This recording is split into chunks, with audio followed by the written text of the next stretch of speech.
and we're going to dive right in. So welcome, everyone. Thank you for joining us this morning. I know that for all of you in the camp world, every hour of the day right now is probably precious timing because this is a crazy moment in time right now. I'm Alisha Pedowitz. I'm the California Director of Moving Traditions and a former camp associate director.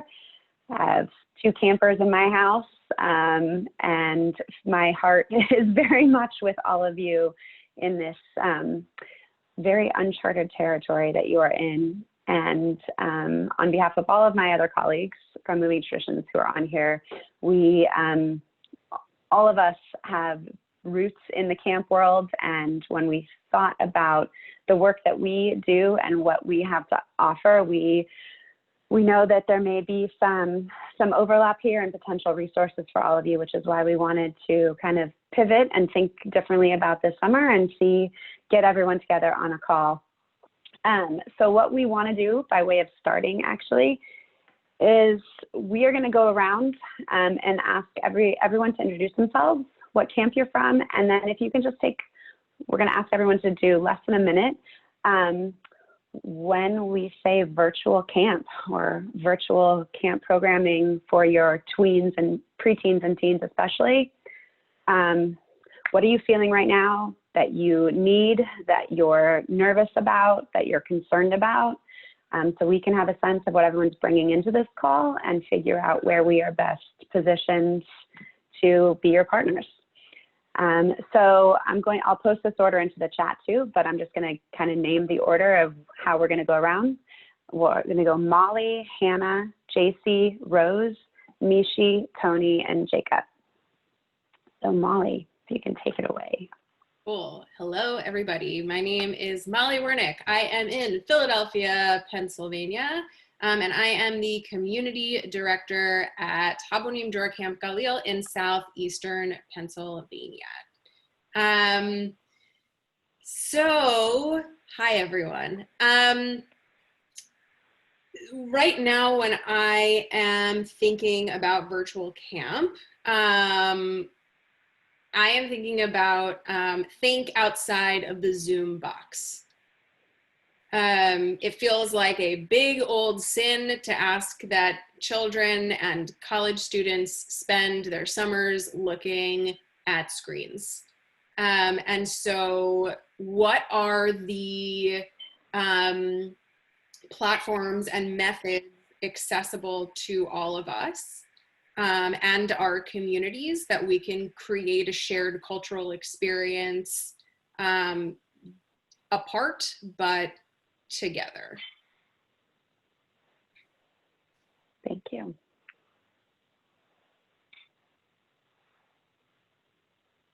It's my turn, right? Yes.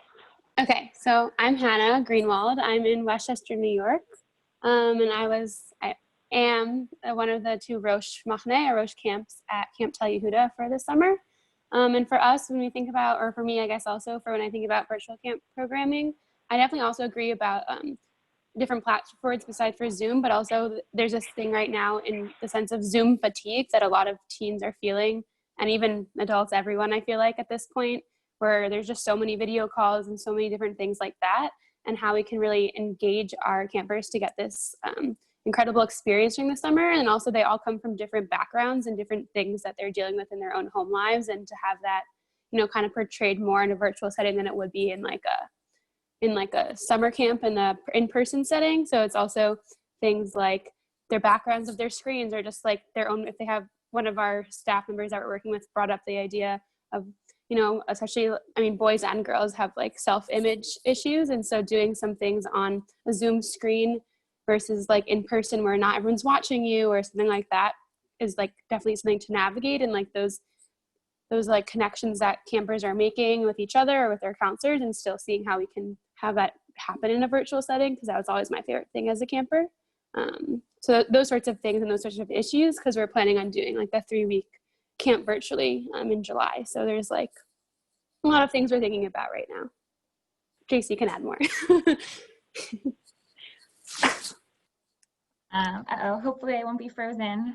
I'm JC. I am alongside Hannah this summer at Camp Tel Yehuda. I'm currently sharing the internet with my partner, who is the assistant director, so our Wi-Fi is awful sometimes, so excuse my phrasing. When I think about virtual camp, I think a lot about sort of taking over the teen world and taking over their sacred space. And I wonder what that looks like and sort of what that's doing to them, whether or not they even want to be on these platforms anymore.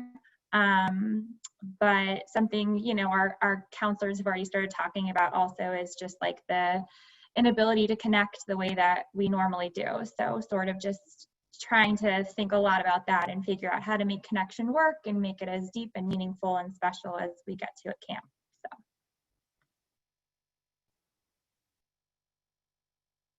Hi, my name is Rose Levinson. I've been having some microphone issues today. Can you hear me okay? We can hear you. Yeah. I like put my face in the camera earlier and that seemed to fix the issue. I'm the assistant director of Camp Bob Waldorf, which is based in Los Angeles, California, coming to you live from Koreatown, Los Angeles, California. Yeah, I mean, I think that it won't come as a surprise to folks who know about our camp that just like really turning over issues of equity and access right now in the virtual model. It's a huge issue for us.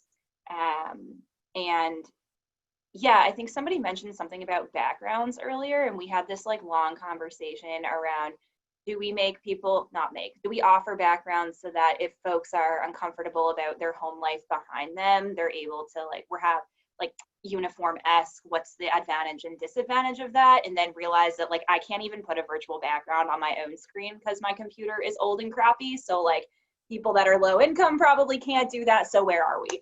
And then the other big thing, okay, I'll say one positive and one concern. A positive is we're really excited that we don't have to have gendered cabins. Yeah, pumped, stoked, awesome. And we're not going to, and I am so happy. And a concern is just constantly turning over the idea around mandated reporting and detection of abuse and how are we doing this. And I'll give one vignette, if you notice that a kid is always home and that they tell you that their parent guardian is always working all day because they can't have childcare, what do you do with that information? Or you see drugs in the background, what do you do with that information? Which is not something we've had to confront in that way before. So we have good resources and I'm happy to share about them, but that is really what I am thinking about. And harassment in general and liability all the time. Anyway, that was more than a minute. Sorry, I'm done. Hi everyone, I'm Mishi. I live in Montreal, but I work for Camp Yavne, which is in New Hampshire. I'm the program director, and we are, this week trying to flesh out what it's going to look like to have virtual summers for our campers. If we want to send kids home so that they can do things on their own and be creative in those ways so that they're not on a screen and doing it on their own time and convenient timing for families trying to figure out their own summer plans. And I guess one of our biggest concerns is making sure that we can hold on to our Roches, who are our unit heads, section heads, because they're the front face of our community. They're the ones that the kids want to interact with the most.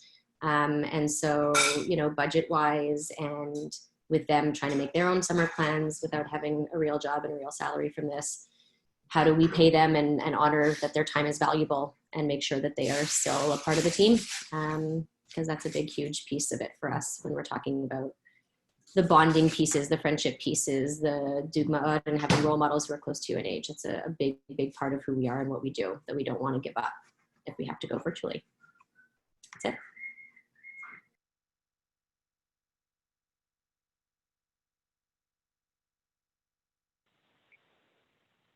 Hi, everybody. Sorry. Okay, I'm keeping my video off because my kids keep walking in and out and there's a lot going on behind me because like Rose was talking about, I'm one of those parents who's working all day and not paying any attention to my children. And so it's challenging, but I'm Toni Davison-Levenberg. I'm the director of Camp Interlock and JCC. We're the Milwaukee JCC camp. And when it comes to virtual programming, we are really trying to get a sense right now of what our families are interested in. And the surveying that we've sent out so far has us all across the board. It is very, we very much don't know what they want.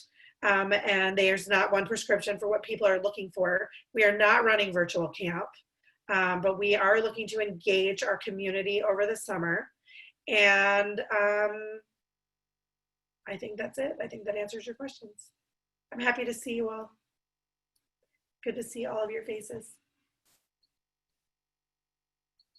Hi, everyone. I'm Jacob. I'm the assistant director at Camp Balanim. So good to see all these familiar faces. Our camp is based in Southern California, about 45 minutes outside of Los Angeles. And I live in North Hollywood in LA, in case you're wondering. And I think, actually, kind of building off what Tony was saying, we're not sure what our families want in terms of virtual programming this summer. And we're certainly, I think we are committed to not running a 9-to-5 kind of camp. So we're honestly, to be frank with this group, I wouldn't necessarily say this to the parents. Whatever we do virtually this summer is probably going to be focused on retention and finding ways to engage our community so that we retain them for future sessions and next summer. And so I think, whether that's trying to do some electives with them or with the teens doing, I think the teens might be one of our bigger programs in terms of the ability of maybe they actually do want to come and sit on a discussion-based call. But I'm just not sure, honestly, at this point. But that's kind of, I know where our focus will be, but I'm not sure what that looks like, I guess. Thank you all for sharing all those things. It helps us frame what we're going to answer and speak to as we go throughout the call. And I want to actually turn it over to Daniel at this point, although I want to, as we were going around, we wanted everyone who was a camp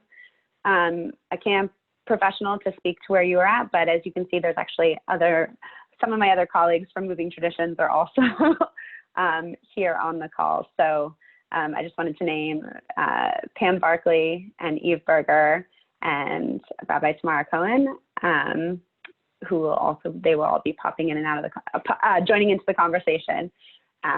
So Daniel, turn it over to you.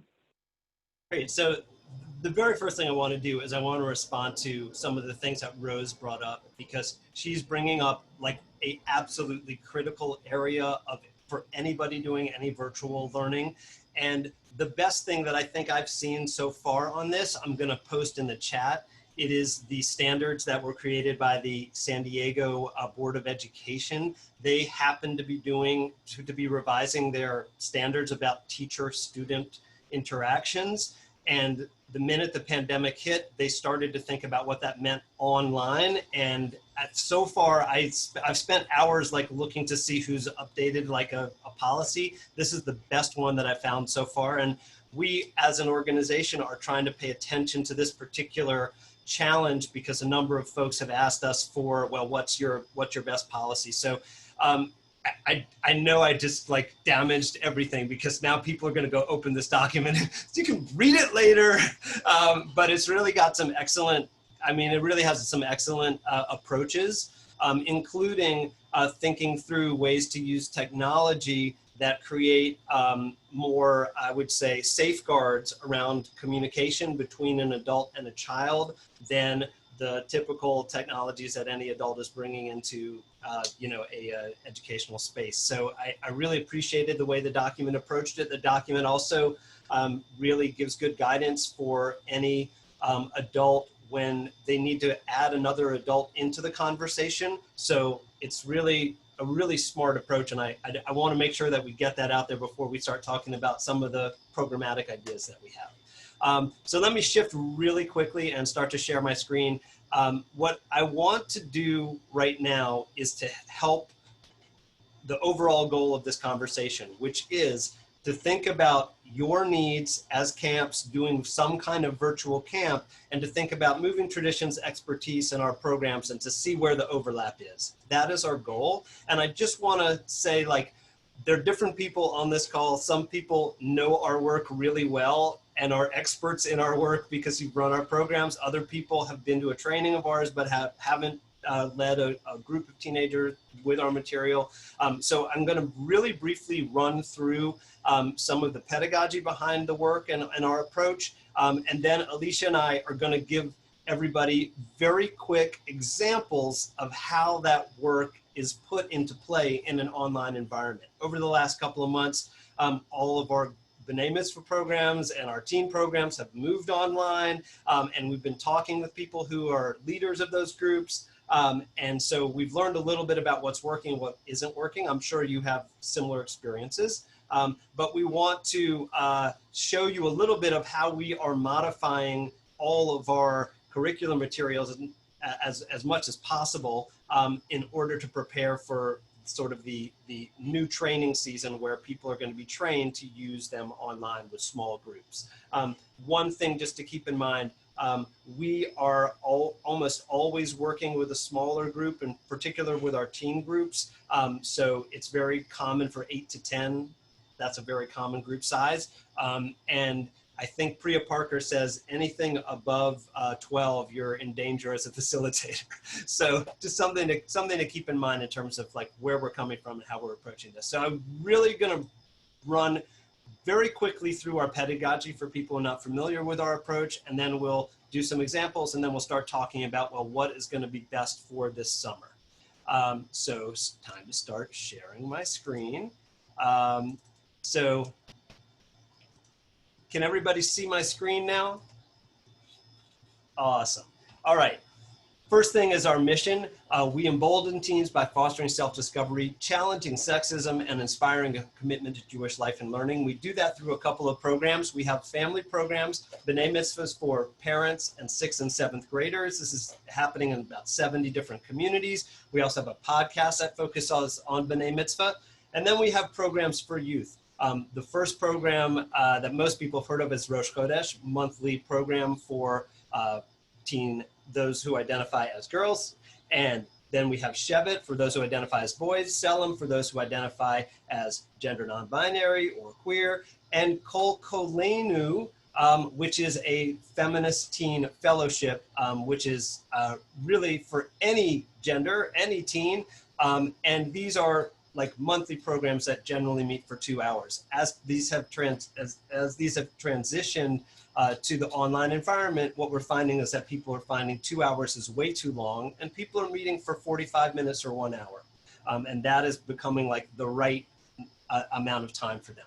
The basic pedagogy for all of our programs are a combination of these things: ritual, grounding the experience in Jewish practice, making a sacred and special time, making connections through play, movement, and the arts, thinking critically and reflecting on values. We do a lot of Jewish teachings and Jewish wisdom and text there, being aware of gender and gender codes and how they impact us, core to challenging sexism, and censoring and honoring the feelings and sharing stories. So we're trying to create a shared sacred space where people feel like they can connect in a way that they don't connect in other spaces. And that's sort of the core of the pedagogy. And we focus on the social emotional learning things that happen in adolescence specifically. We don't offer programs for younger children. We start with 6th graders and then move up.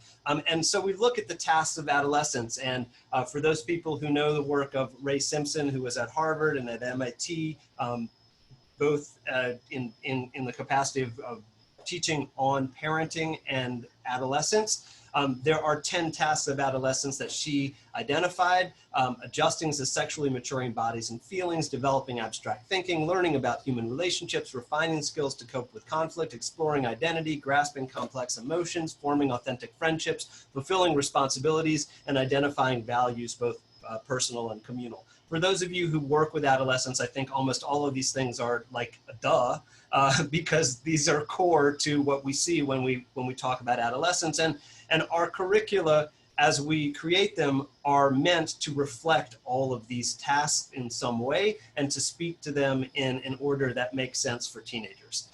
So what's possible online? I think that in the very first conversation, when Alisha asked you to respond to what's happening in the virtual world, some of these things came up. These are from a BBC article that I saw recently, that there's new dynamics. Like you feel like you're being watched. There's a different kind of social pressure. Obviously, you feel like your entire house is being watched. What's behind you is being watched. Your family is being watched. Your cat or dog is being watched, depending on what you got. You know, and so there's that. There's also the sense of being performing all the time when you're being watched, which is also challenging. And then there are also some other things that are happening right now, just in terms of all of our lives are converging into one space, into one place often, and it's harder to process nonverbal cues. And the other thing that happens with any kind of online group gathering is if there's a technical glitch, you judge the person based on their technical glitch. So because you become anxious for a second, and it's really hard to not do that. So we're trying to be aware of sort of the context of the virtual experience. As Molly said, we're trying to think out of the Zoom box a little bit with this by thinking, what is the Zoom box to begin with? And also we want to be aware of the gender dynamics that happen in a Zoom space. There is a mirror effect. There was recently an article out of Australia about the way in which preteen and adolescent girls are obsessing about self-image in a way that is even more amplified in the Zoom environment. I personally have heard a lot of stories from Shevet groups about pranks and harassment, and non-Shevet groups, just groups in general, about pranks and harassment that are primarily by boy-identified people, in which they share graphic content, and they in some way or another use the virtual environment as a way to disrupt. And then chat styles. There's a lot of research on the ways that based on gender, chats are different. People are socialized to use chat differently and are pressured to use chat differently. So there are lots of interesting ways to think about this. And then the last thing I want to point out is just what we've learned from you so far. When we asked you in the sign up for this conversation, there was interest in both gender separate and mixed gender programs. There's interest in potential programs for older teens, and the themes of stress and friendship were themes that really resonated. So that's just like a brief. Are there any questions about anything that I presented just now? I just want to make sure that that people understand like where we're coming from, what we're focused on. It looks like we're good. So let's just jump into a couple of experiences. I'm going to pass it back to you, Alisha. Thank you, Daniel. Okay, so as Daniel said, what we wanted to do really with the majority of the time is looking at the list of topics that you all selected on the survey when you signed up. We wanted to share with you, we have over the last couple of months started adapting our curriculum for our teen programs to online ready. And of the topics that like overwhelmingly you all indicated you were interested in, there were a couple that we have already created online sessions for. So we wanted to share with you just a couple of snippets from each of those so that you can get a sense of how we are handling those topics in our sessions with teens already, and then make those available for you to use with your teens this summer. And then after that, we're going to look at some of the other topics and figure out where our priorities should be and adapting other sessions for camps to use this summer. So what I wanted to do is start with one, like across the board, you all, or the majority of you indicated stress as a real issue that you wanted to provide some context for, some work on for your teams this summer. So we actually, in our normal Rosh Chodesh and Shevet curriculum, we have stuff just on teen stress. We already have sessions on that, which we have adapted. And in particular, we actually, a few weeks ago, put out a session for our group leaders to use on stress in this moment in time. And so I wanted to share with you a little bit a piece of that. It's based on the idea of understanding homeostasis, which homeostasis is, from a biological standpoint, our body's sort of normal, like our body's sense of normal. So all of the functions in our body are kind of at this this one place, that's homeostasis. And when we go into a stress response, our brain gets flooded with cortisol, and that causes us to go into kind of the fight or flight response. And so the session that we created was around this idea of we are living right now in a moment that is not our normal, but it's prolonged. And we don't want to be in a prolonged state of stress.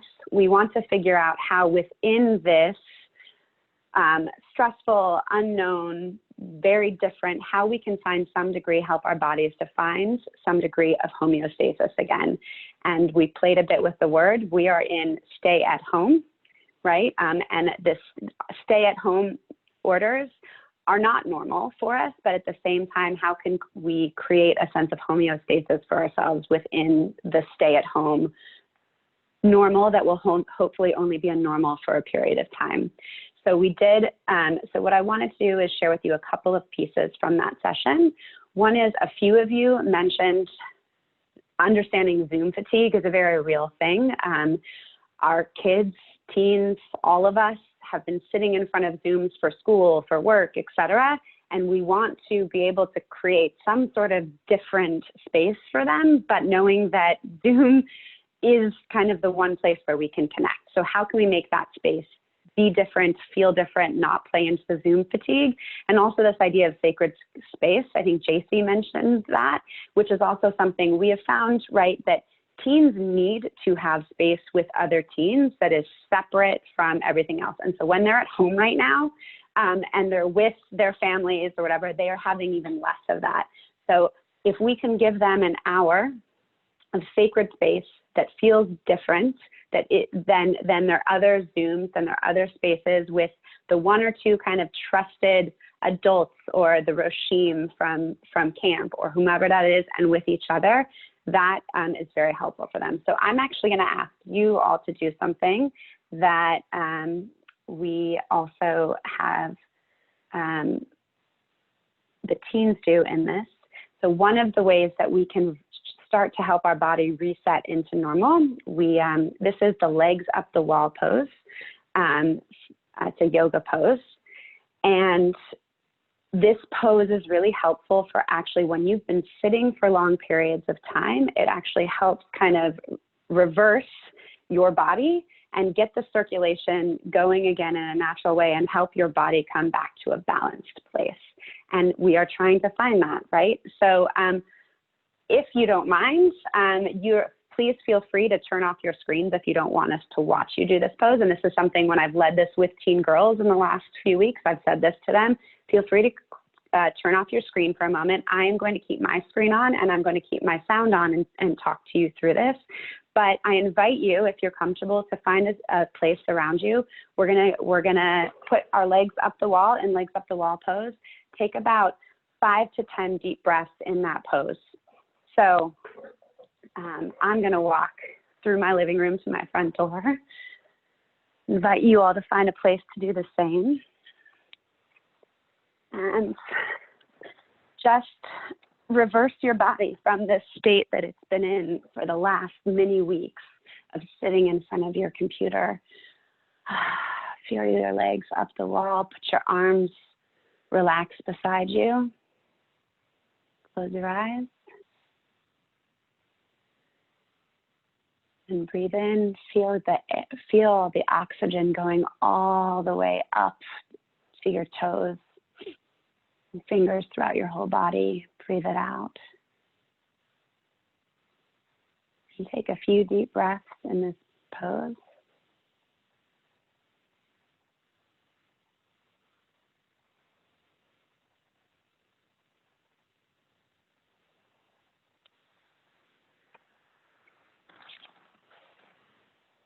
And when you're ready, come back to the screens.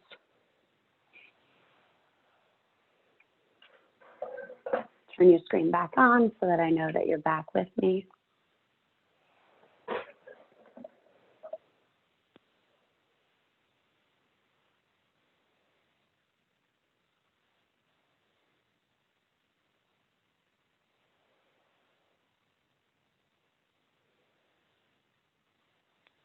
we've now hopefully moved our bodies into a slightly different zone than it's been in, starting to get ourselves back into a more balanced feeling within ourselves. And now we've started this space. And the session is, as Daniel said, we found about 45 minutes to an hour seems to be the right time. I'm just going to briefly tell you about one other part of this session that is all about finding homeostasis again within our bodies. And one of the other things in this session that we did was talk about how the Havdalah ritual are one of, I think for many campers, one of their favorite parts of camp is often Camp Havdalah. Havdalah literally means separation, obviously. We're separating this period of time, this special period of time, Shabbat, from the rest of the week that is beginning, this new week to come. And here we are right now in a moment of actual separation from each other physically. And at the same time, this period of time that we are in, hopefully this period, we know this period of time is not going to go on forever. It is going to be a finite period of time. And then we are going to move into whatever is the new normal, whatever is the new thing to come. And when we celebrate Havdalah each week, what we are doing is we're both welcoming in this new week, but we are also trying to bring in a little bit of what we experienced during that distinct period during Shabbat with us in hopes of creating a new, better week ahead of us, right? We breathe in the spices, we bring in the warmth and the joy, and we're trying to carry all that into it. And so one of the things that I've asked my girls when running this session is to think about, we actually have them get out 2 pieces of paper and write on one piece of paper, what is one thing that you are looking forward to separating from, to ending, to leaving behind you when all of this ends? And what is one thing that from this period of time you hope to bring with you into the new normal, the new world that we will be creating together as we come out of this? And they take a minute to write each of these and then share. So for the sake of time, I'm not going to ask you all to do that, but I do want you to think about those 2 things.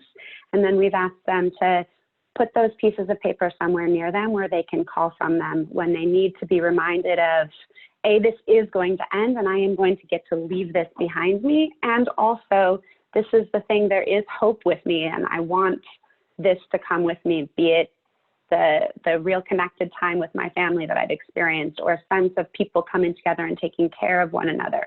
Whatever that is, there are things I want to bring with me. So that's from our homeostasis stress session. And I'm going to turn it over to Daniel to share with you a different session we have. Thank you, Alisha. So we also just wanted to make sure that we highlighted a little bit of how we use Jewish resources. And so I'm going to do something on Friends, and I'm going to then share my screen to share a Jewish resource. But before I do that, I want to just ask you to respond to a prompt. And the responses, just to make it a little bit more fun, the responses are going to be positive or negative. So positive is going to be like this. Make a positive sign, and negative going to be like this. Positive or negative. Okay. So I'm going to pick one prompt from a list of a whole bunch of prompts about friendship. Here is the prompt.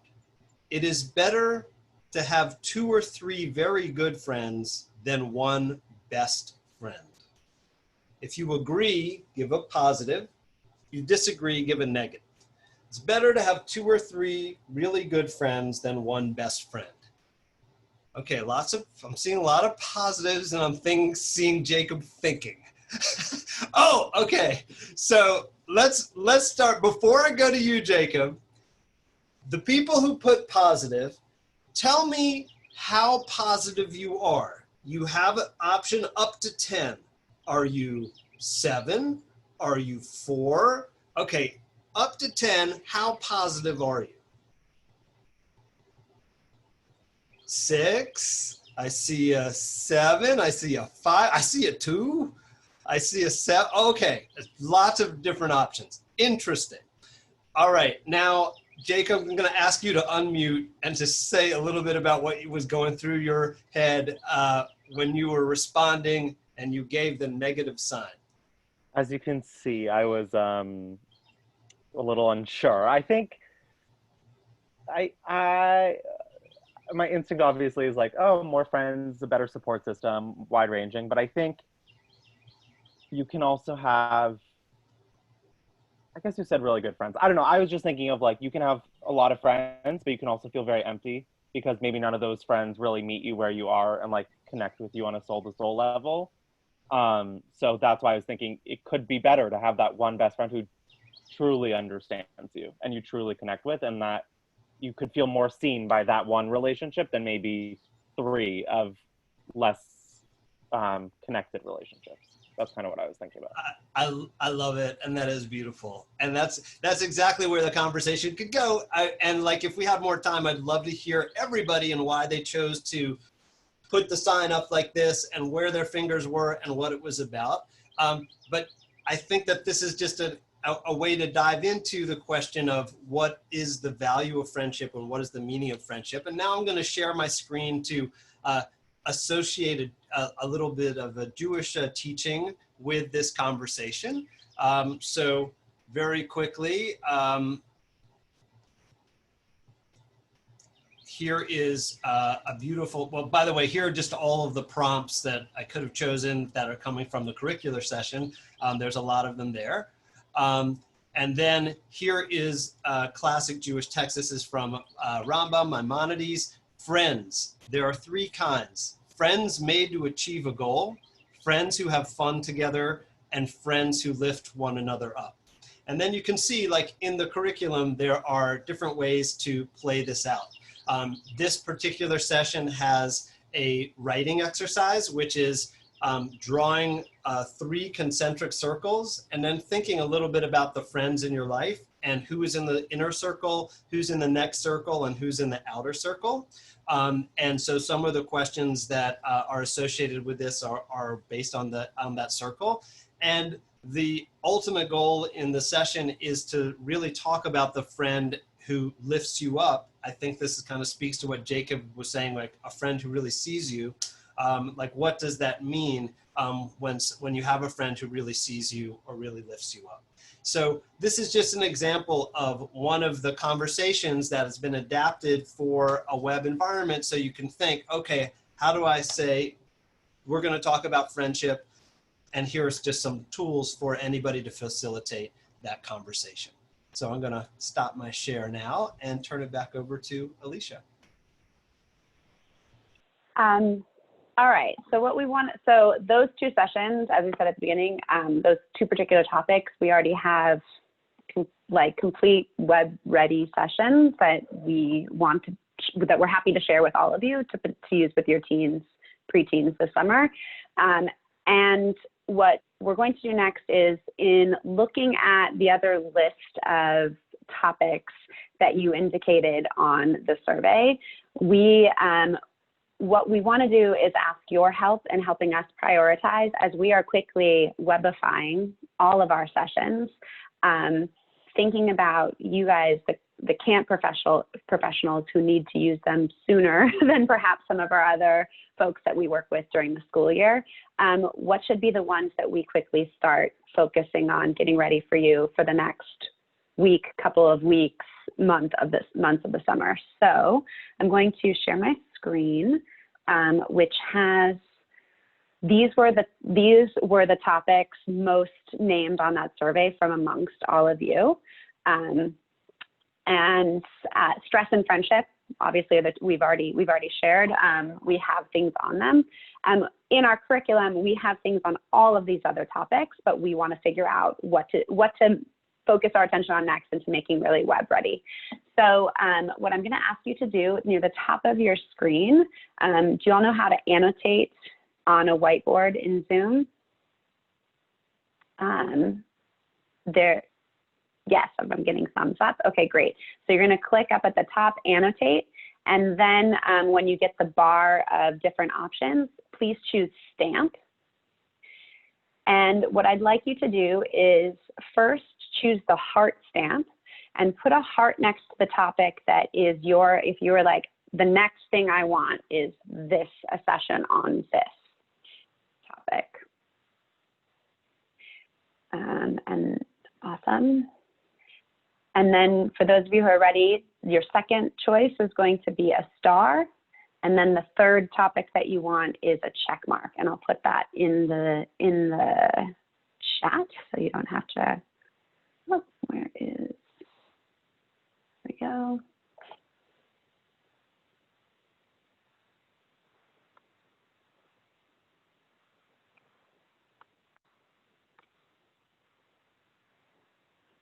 Okay.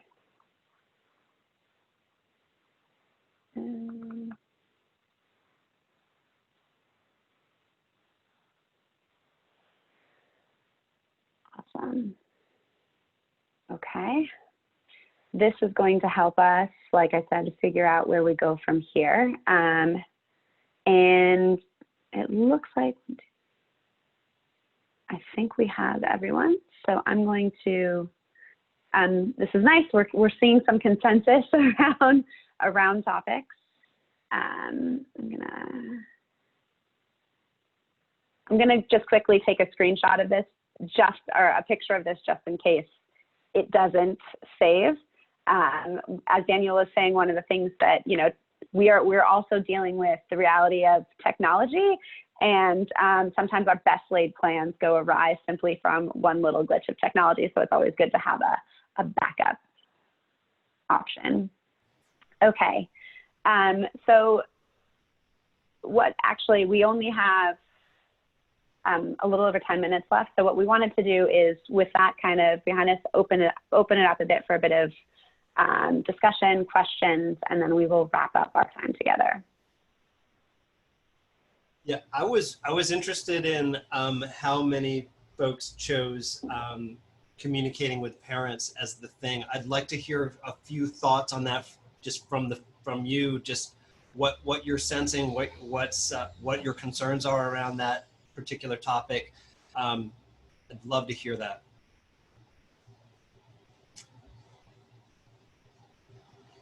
Anybody want to unmute and say a word or two about like what's coming up for you in that space? That would be great.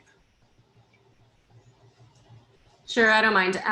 So I had chosen that as my third choice, actually. I think just in terms of all of us being home and on top of each other, speaking as both parent and programmer for camp, and trying to give campers the right tools to help them navigate this really stressful situation.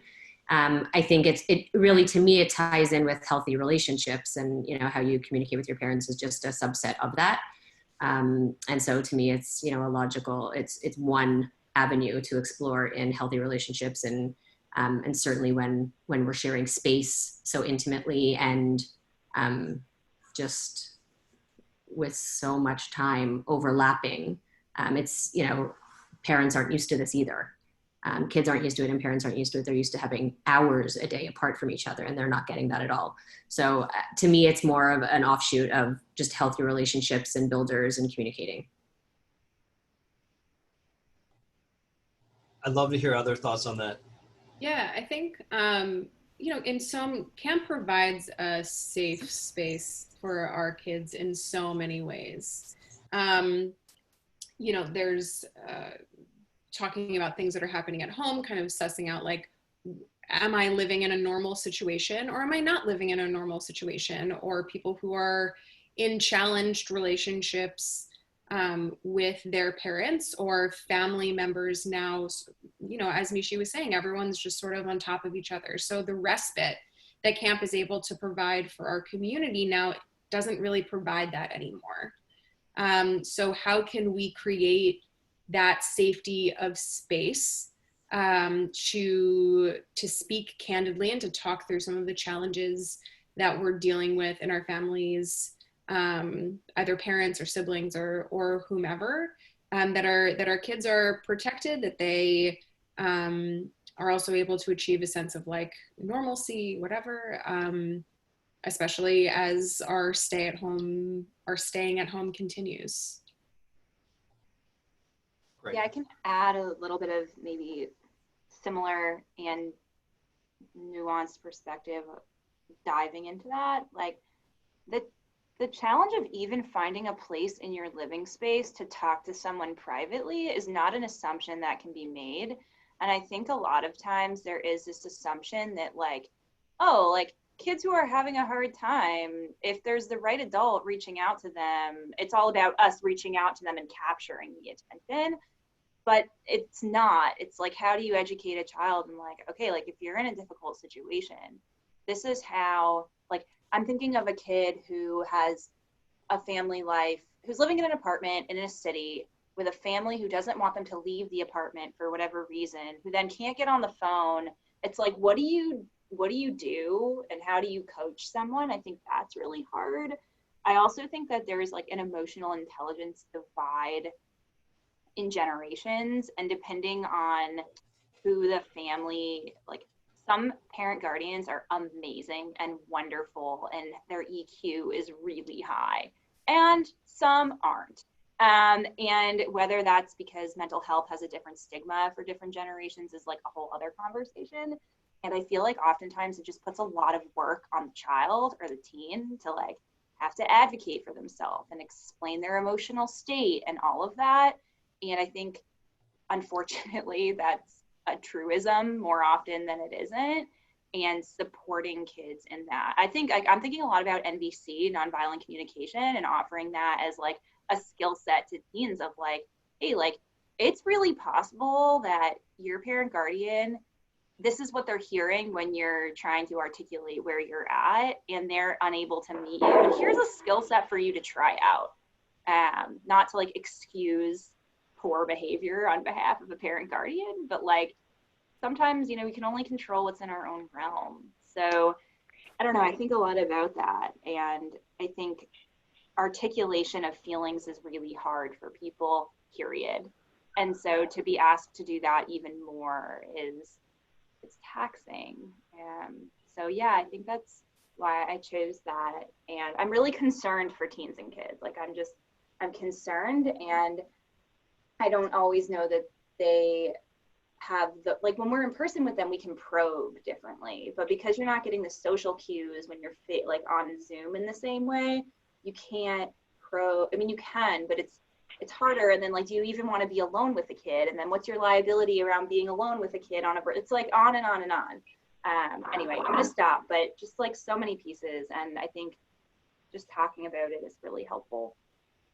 Can I actually, Rose, when you were talking about that, it brought up another question that we were thinking about for all of you, which is, you know, you're naming that as something that's challenging, right? As you know, at your level, right? But it might not even be all of you facilitating conversations or sessions with your teens. You guys mentioned earlier your Roshim or the counselors who would normally, and there are all of these additional challenges, right, for them to be aware of and in creating this kind of space. Do you all feel like your counselors or whoever would be leading any sort of sessions or any sort of programming for your kids this summer or teens this summer need an additional sort of training? Is that something that we could be providing in doing all of this as well? I'm seeing a lot of this. It's great. Does anybody want to speak to any of the other things any of the other topics that were just on the list that you similarly felt, yeah, I feel very strongly about this particular topic and this is, this really matters? Yeah, there's one of the ones that I was looking at was, I think I chose it for my second one, but something that we've been talking a lot when we are planning for camp and like just with the counselors and the campers, when we had a call with them when we had to cancel and we're going to go virtual, was a lot about the idea of canceled milestones. So like a lot of our campers are really excited about the year they're going to have in camp, whether it's like their last year, they could be like a Maccabia captain or something like that. And we've been going back and forth between the idea of, do we give them the milestones the most that we can in a virtual space? And it's almost like a replacement of what they would have experienced at camp, but it's like still similar. Or do we just go, you know, not super much like exactly what camp would have been, but we just give them some sort of programming that can, you know, make their days better and like not make it exactly like what camp would have been, because we know it's not what camp is. Like, it's not the same thing no matter what on a virtual space. So I've been going back and forth, because some campers are like, oh, well, even though I'm supposed to be, going into 10th grade and it's a Yachad year, or is the name for our camp, like, do they go, some are like, well, I want to do that next year. Or do we like to try and give them the milestones so then they can move on to the next year? So every year isn't like getting different. And it's just, I think it's because a lot of teens are really, like really sad about this right now. And we have a lot of really sad, I mean, I would be sad, I couldn't imagine, but it's just, everyone's dealing with all this hard stuff. We talked about stress and creating friendships in a virtual space, but it's also, how do you navigate when you don't necessarily know which one will engage your teens even more, without asking them like, hey, do you want this year to be exactly like it should have been, but on a virtual space when it can't ever be the same? Or do you want just to do something else and we just forget that and like don't even call it the things that we would have called it? And everyone has a different opinion. So it's kind of like, in terms of planning a program from like the staff side, the best way to do it, keeping in mind all the other lists of things that we have that we would have done at camp in a virtual space. No, that's very helpful. So at the beginning of the call, I know that the folks from Tel Yehuda were talking about doing a camp in July. I'd love to, if you could put in the chat, if you are doing a virtual camp and you have a start date for the virtual camp experience, I'd love for you to put that in the chat, just so we understand a little bit about when that's going to happen. And I want to just share a little bit about our plans really quickly. So I'm just going to share my screen one last time and let you know that this is what we are working on. We're going to determine the structure and scope over the next 2 weeks based on this conversation. Our goal is to set up a portal for camp professionals and your staff so you can access the various curriculum we designed. We'll provide some kind of basic orientation or training for facilitators of the curriculum. We're currently making, as we said before, making things web ready, concise and user friendly, and everything is less than an hour. We will be producing this over the course of the summer, and we will have some kind of limited evaluation process at the end of the summer to be determined. So that's basically where we are in our next steps. I just want to pass it back to Alisha just for final words. And again, thank you all for joining us in this Zoom. And giving us some insight into what you're dealing with. We really want to support you and help you over this summer and beyond. All right, by way of ending this, again, there was some mention at the beginning about, the loss of sacred space, right? And how important sacred space is for our kids, for our campers, for our teens, for ourselves, right? And how do we make sure that whatever it is we provide for them this summer understands that. And I will say that in our Rosh Chodesh and Shevet and Salem curriculum, that is kind of a fundamental piece of this. As a Rosh Chodesh leader with teen girls, something that I always try to think about with them is ritual. One of the things we do really well in Judaism is about setting sacred space and sacred time to contain something, right? When whatever it is we are celebrating or mourning or marking, we are giving ourselves this sacred moment, space, time to be with one another and to contain the feelings around all of that, let them out, and then also mark the end of it so that we can kind of go about everything else. And so we're going to do that for ourselves as well. We've talked about a lot of things, including many of the things that we're, wrestling with, anxious about, worried about for the summer, yet we're going to dive into doing something completely new. You are all incredibly brave. And as a parent of campers, I'm so grateful that there are camp professionals like you all over the country who are still trying to figure out what can we do, even if it's completely different from what we normally do. And even if you decide to do that you're not going to do virtual camps, that's okay too. The fact that there are people who care this much means a lot. So in my Rosh Chodesh group, we always end by giving one another a blessing for the month ahead, because our Rosh Chodesh group meets monthly. But I'm going to we're going to end with a blessing for the summer ahead. And since people need to hop off, what I'm going to do is I'm going to give all of you a blessing out loud based on things that you've said, but I'm going to ask each of you to put in the chat one blessing you have for everyone else on this call. And blessings often begin with may you. So in the summer ahead, may you, and please feel free to put your blessing in the chat. And I'm just going to say to all of you, to everyone on this call, in the summer ahead, a summer that is filled with all kinds of unknowns and new things and bravery and courage in diving in and trying, may you feel held and supported. May you take comfort in knowing that you are providing safe, sacred space in whatever way that you do it. May you feel proud of the work that you are doing in this great unknown, and may you know that there are others out there, your other colleagues, those of us at Moving Traditions, who are here to support you and give you resources and hold your hand through it all. May you all have a wonderful summer. Amen. And please scroll through the chat, read each other's. Beautiful. Thank you all for joining us. We will send follow-up based on everything that we got from you in this call. And we wish you luck, and remember that we're here.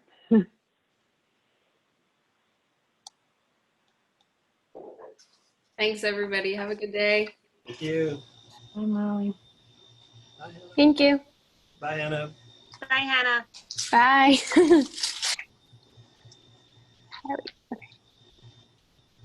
All right. Just us Nice kids. job, everybody. Okay. All right, stop recording. Recording. Sorry. Stop recording.